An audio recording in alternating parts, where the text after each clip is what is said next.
जगन्नाथ जी और माधव दास अद्भुत भक्ति। उड़ीसा के पवित्र पवन नगरी पुरी में जहाँ विशाल समुद्र की लहरें मंदिर की घंटियों की ध्वनि से जैसे ताल मिलाती थी, वहीं एक साधारण सा भक्त रहता था, माधव दास। वह न तो बहुत धनी था, न ही किसी बड़े कुल का था, लेकिन उसके हृदय में प्रभु जगन्नाथ के प्रति अटूट प्रेम था। माधव दास प्रतिदिन प्रातःकाल उठकर मंदिर के शिखर को दूर से ही प्रणाम करता।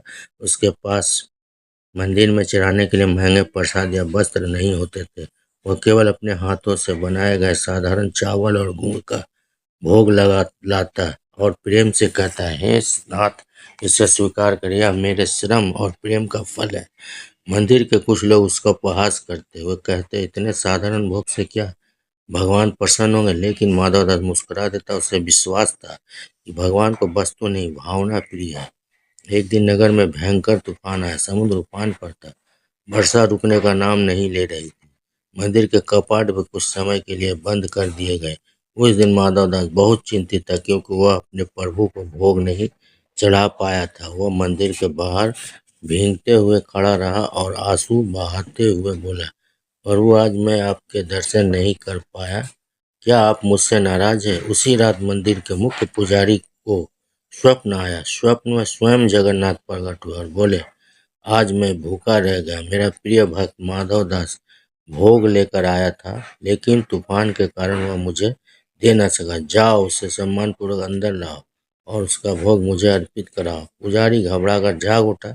सुबह होते ही उसने मंदिर के सेवकों को साथ लिया और माधव दास के घर पहुंचा। माधव दास उस समय भी प्रभु का नाम का जाप कर रहे था। पुजारी ने उसके चरण छू लिए और कहा, भक्त वर, प्रभु ने स्वयं आपका नाम लिया है, आपके प्रेम के भूखे हैं। यह सुनकर माधव की आंखों से आंसू बहने लगे।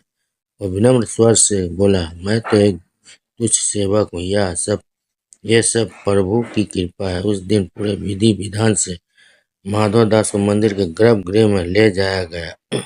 उसने अपने हाथों से चावल और गुड़ का भोग चढ़ाया। कहते हैं, उस समय मंदिर में अद्भुत सुगंध फैल गई और दीपक की लौ स्वयं ही प्रज्वलित हो उठी। सभी ने अनुभव किया कि प्रभु सचमुच अपने सच्चे भक्त के प्रेम से प्रसन्न है। उस दिन के बाद से किसी ने भी माधव दास की गरीबी का उपहास नहीं किया। लोग उससे भक्ति का रहस्य पूछने लगे। वह हमेशा एक ही बात कहता, भगवान को पाने के लिए बड़े यज्ञ या धन की आवश्यकता नहीं, सच्चा मन और अटूट विश्वास ही सबसे बड़ा भोग है। जब भक्ति सच्ची हो तो स्वयं भगवान अपने भक्त के लिए मार्ग बना देते हैं। जैसे जगन्नाथ ने माधव दास की लाज रखी, वैसे ही वह हर समय हर उस हृदय में वास करते हैं जहाँ प्रेम और श्रद्धा बसती है। जय जगन्नाथ, जय जगन्नाथ, जय जगन्नाथ।